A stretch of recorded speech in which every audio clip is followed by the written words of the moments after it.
And now our next speaker is a specialist when it comes to electric vehicle, EV charging solutions. She has a comprehensive understanding of the EV market landscape and excels in designing and implementing customized charging solutions tailored to the unique needs of commercial, residential, and public sector clients. Let's put our hands together to welcome Senior Sales Engineer of City Energy, Ms. Lo Chi Min, up on stage, please. Thank you.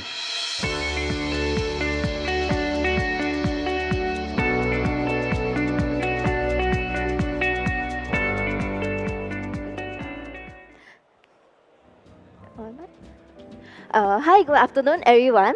I'm Chi Min from City Energy Go. So today I'll be sharing with you in terms of how EV charging is implemented in Singapore. Okay, so let me do a quick introduction about myself. Right, I'm from City Energy Go, which you may formerly know as City Gas. So we are the main producer and provider of town gas in Singapore. Just that now we are doing much more than town gas. We are going into the renewable energy sector, doing EV charging as well as solar solutions. Right. So that's why we have rebranded ourselves from City Gas to City Energy. And Go is actually a subsidiary of City Energy. Okay, so maybe we can start by sharing what is LTA's vision in terms of the EV roadmap in Singapore. So by 2025, it is expected that every HDB town is going to be an EV-ready town, right? And in 2030, there's a target of 60,000 EV charging points in both public and private areas. And half of the public buses and taxis will be converted into electric buses and taxis. By 2040, 100% of vehicles are to be expected to be running on cleaner energy. And by 2050, there'll be a reduced peak land transport emissions by 80%. Okay, so as a user, usually what are the concerns that come with you when you are thinking of purchasing an EV? Right, usually the top concern is range anxiety. You're afraid that there are not enough charging points for you to get to your location, especially if you're an avid driver, traveling to Malaysia very often, right? And you're also concerned what type of roadside emergency services are there available for you? Is it going to be different from, current combustion vehicles? Is there a special way that, EVs have to be treated, right? And of course, the price of EVs. There's this concern on whether it's going to be more expensive or it's going to get cheaper as time comes. Okay, right? So as a user, usually when you come to use a charging station, right, these are the type of interface you will see. You will get to access, have an account. Then you are able to see what charging stations are available in your location. So this is where you can see, I do need to charge my vehicle, and these are the charging stations near to me, right? Okay. With a seamless cross-border EV charging network, you do have the access to charge your EVs in Singapore and Malaysia with just one application, right? With one application, one account, and one payment method. So you do not have to create another account, download another application just to charge your electric vehicle in Malaysia. So as of today, we have about 420 charging points in Malaysia, mostly located along the North-South Highway, which you can access using our application itself. Right. In terms of cost-wise, right, what type of cost will you be expecting when you're owning an EV? Firstly, is you are talking about the charging prices, which is equivalent to your petrol prices as of today. So let's talk about the market rate of charging as of today. Taking 72 cents per kilowatt hour as the reference, right? And 2.97 for 95 petrol. For a 100-kilometer charge, you will expect about $10.80 for EV. And for petrol vehicles, it's about $20. So it's already half of what you're currently paying for your petrol vehicles to go the same mileage, right? Then from users, when you purchase an EV, what type of costs are there that comes with it, right? What are the subsidies available, right? So there are actually the EV early adoption incentive that has been introduced, right? With enhanced vehicle emission scheme, along with ARF law reduction and revision of road tax for electric cars. So since the launch of these subsidies and grants by the government in 2021, more than 8,000 electric cars and taxis have received these rebates and benefited from this. Okay, so you are thinking, what type of chargers can I install in my development? Or what type of chargers do I have access to? So these are the type of chargers that are commonly available on the market, right? Firstly, is an AC charger, or somewhat known as conventional charging, right? And the charging period usually takes about 8 hours for a full charge. So this is where you have your own house, you have your own property, you can have an AC charger, and you can charge overnight whenever you want, right? And usually in public areas or petrol stations, you will see DC charger, which is considered fast charging, when charging from 10 to 80% will take about 30 minutes. Right, so this is where, especially when you travel to Malaysia, you don't want to take very long, to have to wait at the petrol station or the charging stations before moving on to your next location, right? These are what usually people will go for. Okay, then what are the costs that comes with it when you are planning to install this charger in your development, or let's say you have a building that you own, right? So of course, firstly, there are the charger installation costs. So depending on the type of chargers that you are installing, be it an AC charger or a DC charger, there's a different range of prices that you'll be paying for, right? Then also there is the registration of chargers. So let's say you are in a landed home, you are purchasing a charger to install for your own use. There is a registration cost that comes with it, depending on the type of charger that you're installing as well, right? So this is where you are the owner of the charger, right? Okay. And if you are opening your charger up to the public to use, so let's say you have a building, you are installing a charger, and you want to let anyone use or let your employees to use, there is a licensing requirement that comes along with it. So these are usually where operators such as ourselves come into the picture, because we can help you manage in terms of from the charging station to the end user themselves. Okay. Then of course, with every charger there is an operational cost, right, that comes along with it, with where there is a customer service, there is this type of application integration, right? And there are some maintenance costs that comes along with this. So maintenance cost is actually wear and tear, as well as required inspection and maintenance that is mandated by the government for the maintenance of such chargers. Okay, so what type of solutions can you look for if you want to install these chargers? So there are 3 main categories. One is where you look directly for an EV manufacturer, right, where you own the charger itself. So this is where you have the control of the prices within your development, and you own the equipment itself. Of course, there is a cost that comes along with it depending on what charger you are installing. Okay, and in terms of operational support, this is reliant on yourself. Okay, if you are looking for an EV supplier, you do have control of prices within your development, because you do also own the equipment, right? But the installation can be done by the supplier. But what this means is that there will be additional costs when it comes to purchasing of the charger and the installation of the charger. Okay. If you look for EV charger operators, right, the most common model out there right now is a zero-cost model, where there is zero cost for installation and maintenance of the chargers. So all the maintenance and operational support will be provided, and the charging prices will be competitive to other operators on the market. But this also means that you do not have control over the prices. It will be defined by the market itself. Okay. So with City Energy Go, we have more than 45 locations with 199 charging points at the moment. Right, and maybe let me just end off my sharing with a short video of how you as an EV user drive into Malaysia using our application.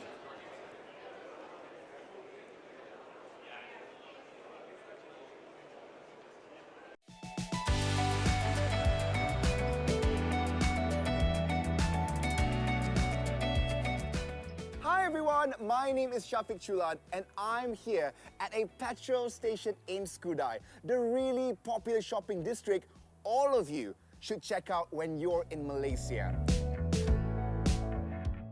This is my first pit stop and I'm going to show you how I can charge my electric car in a few easy steps with Go by City Energy.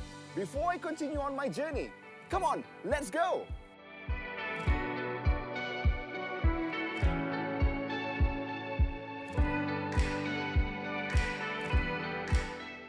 Go by City Energy has this really cool app called City Energy Go. With this, I have all my electric car charging needs covered.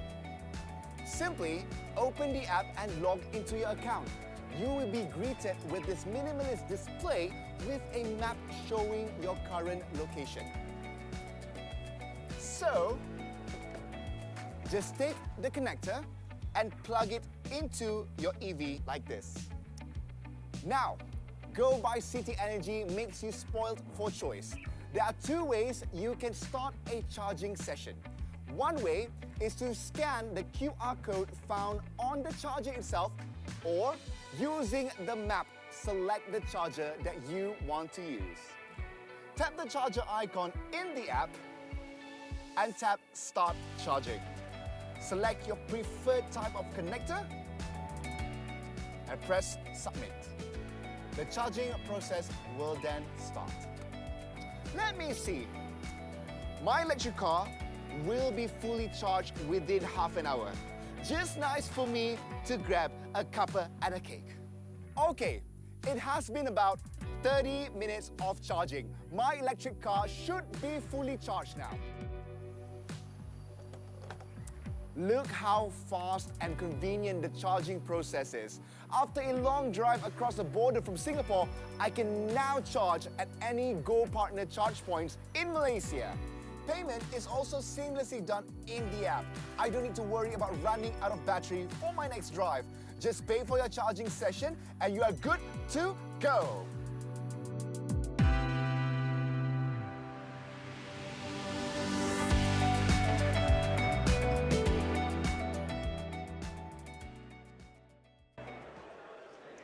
Okay, thank you very much.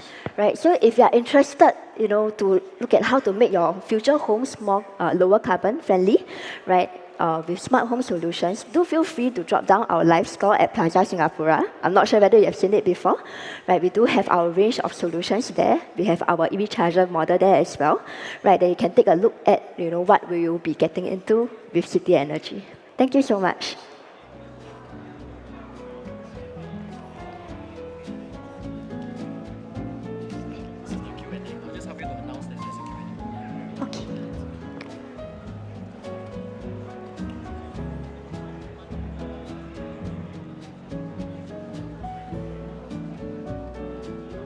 All right, so ladies and gentlemen, right now we'll go for a Q&A session, and we have received quite a bit of questions. I think Ms. Low, you will take it away with all the questions.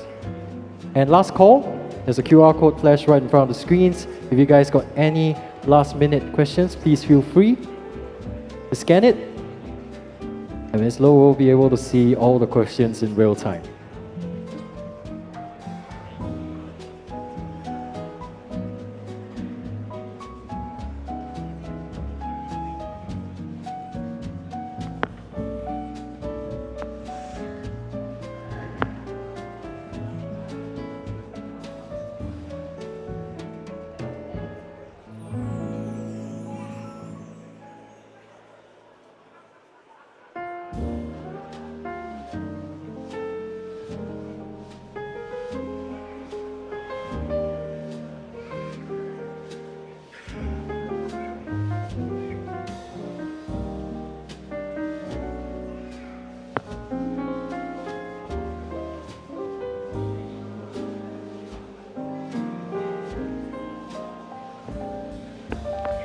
Hi. Okay, maybe I will start answering some of the questions. I do see several questions that are very similar. Right. So maybe I'll start off with the first question. Where would you recommend that I install the EV charger in a landed home? Okay.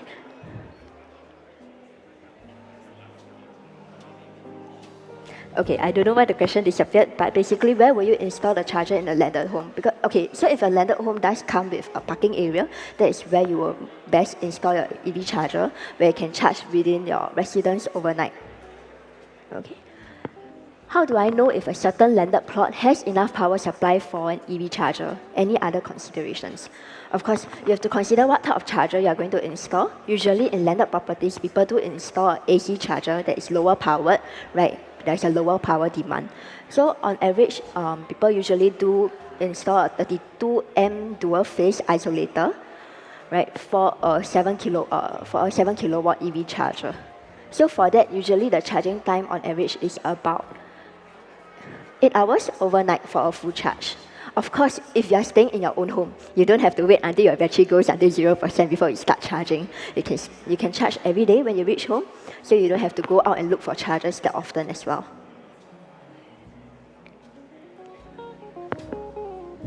Okay. Any considerations for Tesla cars and Tesla superchargers for landed residential plots? Tesla chargers are more unique. They are like Apple itself. They are catered to Tesla themselves. So as an operator that is not connected to Tesla, I think this question is better directed when you are purchasing a Tesla vehicle.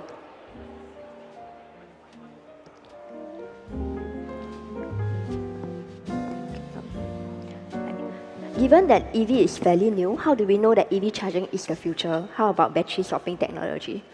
So like you said, EV charging is very new. We don't know what is going to happen 10 years down the road. But what we know is that the government and LTA have, the vision to target 100% cleaner vehicle energy models by 2040, and also with a 60,000 charging points commitment by 2030. Right. So this is currently what the direction that Singapore is going for. Furthermore, battery swapping technology is not as suitable in Singapore, unlike in China, right, where the batteries of EVs are mandated to be the same make and model. Right? In Singapore, every EV have different battery size and different model, that's where the battery swapping technology will not be as suitable in Singapore at the moment. But of course, with new research and development sort of stuff, right, we are adaptable to the type of change that will come along with this, growing landscape in Singapore. How long does it take to fully charge an electric vehicle with city energy? Okay, so if we are using a 22 kilowatt AC charger, and we are assuming that you're going from 0% to 100%, right, it will usually take you about 4 to 8 hours, depending on your vehicle itself. Okay, what type of power can your vehicle draw? If you are using a DC charger, which is a fast charger, it will usually take you about 30 minutes to 1 hour for a full charge. So this is where you grab your lunch at the shopping mall, right? Then you can charge your vehicle.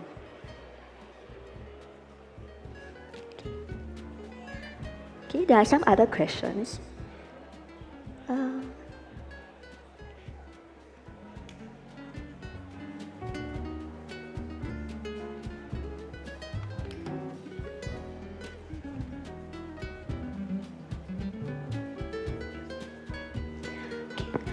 What are the pros and cons of installing an EV charger on one's landed property? Of course, the benefit is that if you are owning the charger itself, the main cost that will come is when you are installing the charger, right? And then other things is that when you charge your vehicle at your own landed home, you'll only be paying for the electricity tariff that you're currently paying. Okay. The cons is that usually the type of chargers that you can install in your own landed home is limited by the power in your landed home. Usually you cannot install the fast charger in your development.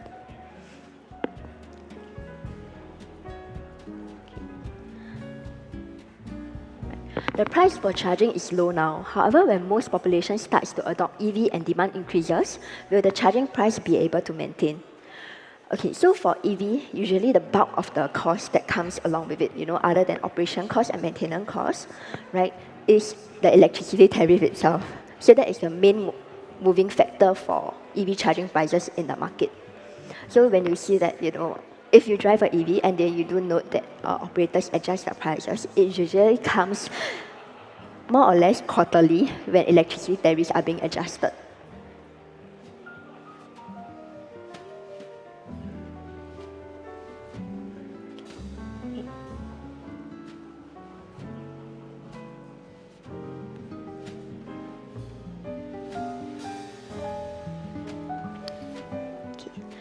I'll just take a few more questions because I think we're a bit running out of time. Okay. Are there restrictions to install DC chargers in private landed homes?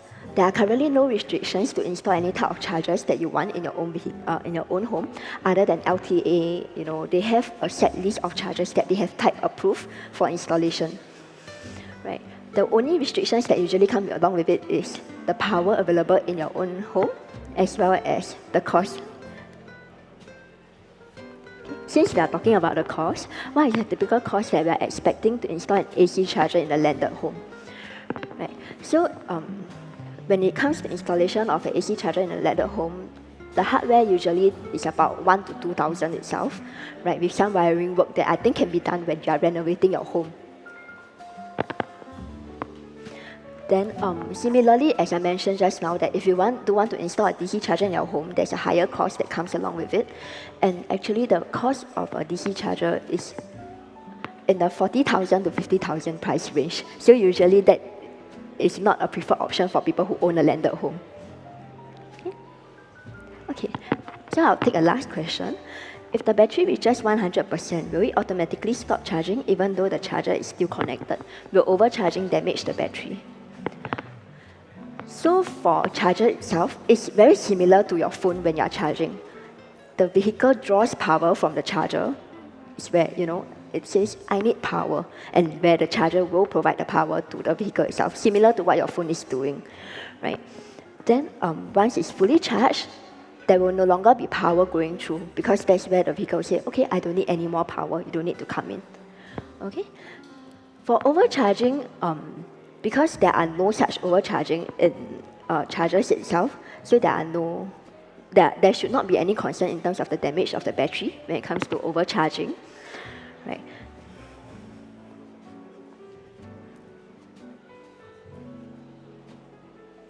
Okay, maybe I just take one last question. Okay. Will the chargers provided by BYD or Tesla be able to install in most homes? Yes. So when you purchase an EV, usually there's a charger that comes along with it, and it's lower power rated charger, which is an AC charger, and you can, get your, they will usually link you up with a supplier or an installer to get the charger wired for your home in a landed house. Okay, so that's all for today. If you have any more questions, please feel free to reach out to us. At City Energy, we do have several hotlines and all that you can reach out to, either through email or by phone call. Okay, thank you so much for your time today. Thank you very much. A round of applause to this low, please, ladies and gentlemen, for bringing insightful sharings on EV solutions for the modern landed home.